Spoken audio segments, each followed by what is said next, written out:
بسم اللہ الرحمن الرحیم۔ السلام علیکم۔ امیر المومنین حضرت عمر بن خطاب رضی اللہ تعالیٰ عنہ نے ایک مرتبہ شدید سرد اور تاریک رات میں ایک جگہ آگ روشن دیکھی، چنانچہ وہاں تشریف لے گئے۔ ساتھ جلیل القدر صحابی حضرت عبد الرحمن بن عوف رضی اللہ تعالیٰ عنہ بھی تھے۔ حضرت عمر رضی اللہ تعالیٰ عنہ نے آگ کے پاس ایک عورت کو دیکھا جس کے 3 بچے زار و کتار رو رہے تھے۔ ایک بچہ کہہ رہا تھا، امی جان ان آنسوؤں پر رحم کھاؤ اور کچھ کھانے کو دو۔ دوسرا بچہ یہ کہہ کر رو رہا تھا، لگتا ہے شدید بھوک سے جان چلی جائے گی۔ تیسرا بچہ یہ کہہ کر رو رہا تھا، امی جان کیا موت کی آغوش میں جانے سے پہلے مجھے کھانے کو کچھ مل سکتا ہے؟ حضرت عمر بن خطاب رضی اللہ تعالیٰ عنہ آگ کے پاس بیٹھ گئے اور عورت سے پوچھا، اے اللہ کی بندی، تیرے اس حال کا ذمہ دار کون ہے؟ عورت نے جواب دیا کہ اللہ، میری اس حالت کا ذمہ دار امیر المومنین عمر ہے۔ حضرت عمر رضی اللہ تعالیٰ عنہ نے فرمایا، کوئی ہے جس نے عمر کو تمہارے اس حال سے آگاہ کیا ہو؟ عورت نے جواب دیا، ہمارا حکمران ہو کر وہ ہم سے غافل رہے گا، یہ کیسا حکمران ہے جس کو اپنی رعایا کی کچھ خبر نہیں؟ یہ جواب سن کر حضرت عمر بن خطاب رضی اللہ تعالیٰ عنہ راتوں رات مسلمانوں کے بیت المال گئے اور دروازہ کھولا۔ بیت المال کا محافظ چوکیدار بولا، خیر تو ہے امیر المومنین؟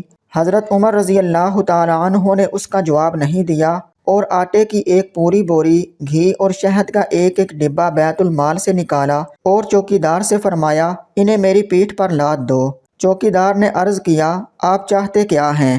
حضرت عمر رضی اللہ تعالیٰ عنہ نے فرمایا، میری پیٹھ پر لاد دو۔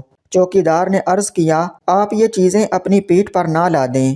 چوکیدار نے کوشش کی کہ سامان وہ خود اپنی پیٹھ پر لاد لے، لیکن امیر المومنین نے سختی سے انکار کیا اور اس سے یوں مخاطب ہوئے، تیری ماں تجھے کھو دے، یہ سامان میری پیٹھ پر لاد دو، کیا قیامت کے روز تم میرے گناہوں کا بوجھ اٹھاؤ گے؟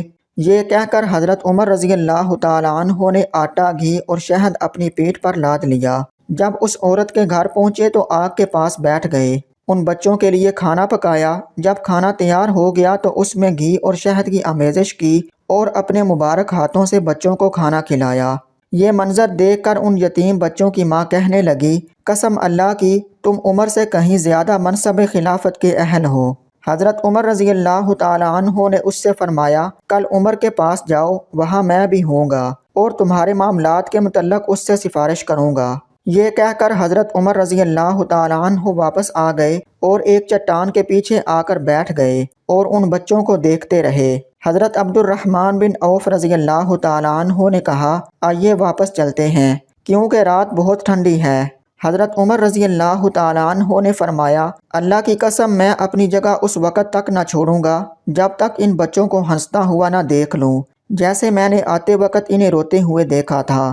اگلے روز ان یتیم بچوں کی ماں دربار خلافت میں گئی۔ وہاں اس نے دیکھا کہ حضرت علی بن ابی طالب اور عبداللہ بن مسعود رضی اللہ تعالیٰ عنہم کے مابین ایک شخص تشریف فرما ہیں اور وہ دونوں حضرات اسے امیر المومنین کہہ کر مخاطب کر رہے ہیں، اور یہ وہی شخص تھا جس نے گزشتہ رات اس عورت اور اس کے بچوں کی خدمت میں گزاری تھی، جس سے اس نے کہا تھا، اللہ، میری اس حالت کا ذمہ دار عمر ہے۔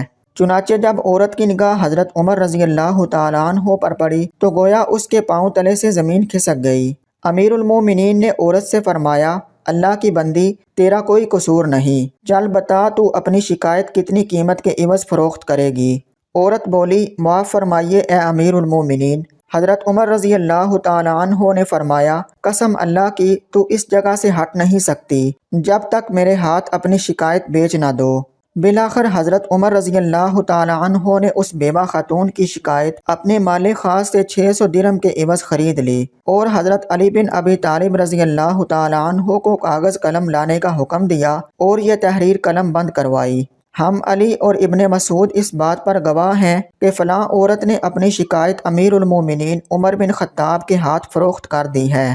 پھر امیر المومنین حضرت عمر بن خطاب رضی اللہ تعالیٰ عنہ نے فرمایا، جب میری وفات ہو جائے تو اسے میرے کفن میں رکھ دینا تاکہ میں اس کو لے کر اللہ سے ملاقات کروں۔